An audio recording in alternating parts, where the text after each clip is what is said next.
চরমনায়ের পীর সাহেব হুজুরের কাছে অনুরোধ করছি, জামায়াত ইসলামের কাছে অনুরোধ করছি, বিএনপির ভাইদের কাছে অনুরোধ করছি, বাংলাদেশের সমগ্র রাজনৈতিক দল, আল্লামা মামুনুল হক জীবনভর আপনার জন্য চিল্লিয়েছি, কষ্ট করেছি, আপনার মুক্তির জন্য আমরা আন্দোলন করেছি।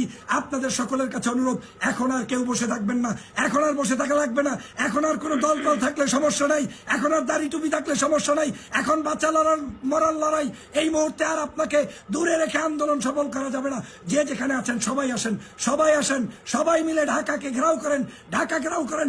আজকে রাতের মধ্যে ঢাকার পরিবেশ এমন ভাবে তৈরি করুন, আগামীকালকের সারা বাংলাদেশ থেকে যে গণ জোয়ার আসবে, এই জোয়ারে যেন ফুৎকারে উড়ে যায়, শেখ হাসিনার পতন হয়। চলো চলো ঢাকা চলো, চলো চলো ঢাকা চলো, চলো চলো ঢাকা চলো, চলো চলো ঢাকা চলো। আগামীকালকেই ঢাকাতে 5 তারিখের এই সমাবেশ সফল করো, আগামীকালকেরই রোড টু আপনার মার্চ টু ঢাকা সফল করো, আগামীকালকেরই সফল করতে হবে।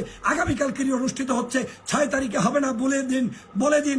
আওয়ামী লীগের মিডিয়ারা কিন্তু প্রচার করবে না, তারা কিন্তু ওই 6 তারিখই প্রচার করবে, যাতে আপনি ধোঁকাবাজের শিকার হন। অতএব আপনাকে মনে রাখতে হবে, 6 তারিখ হচ্ছে না, 5 তারিখে হচ্ছে, 5 তারিখে হচ্ছে, কালকে হচ্ছে। শতবার বললাম, আগামীকালকে march to Dhaka, march to Dhaka, march to Dhaka. শহীদ যদি হতে হয় একসাথে হব, একসাথে মরবো, একসাথে লড়বো, সবাই মিলে মাঠে থাকবো। কালকের একদিন যা হওয়ার কালকে হবে। প্রতিদিন এইরকম 50 জন, 100 জন, 1000 জন মানুষ মারার চাইতে একদিন জন্য মার্চ টু ঢাকায় উপস্থিত হতে হবে।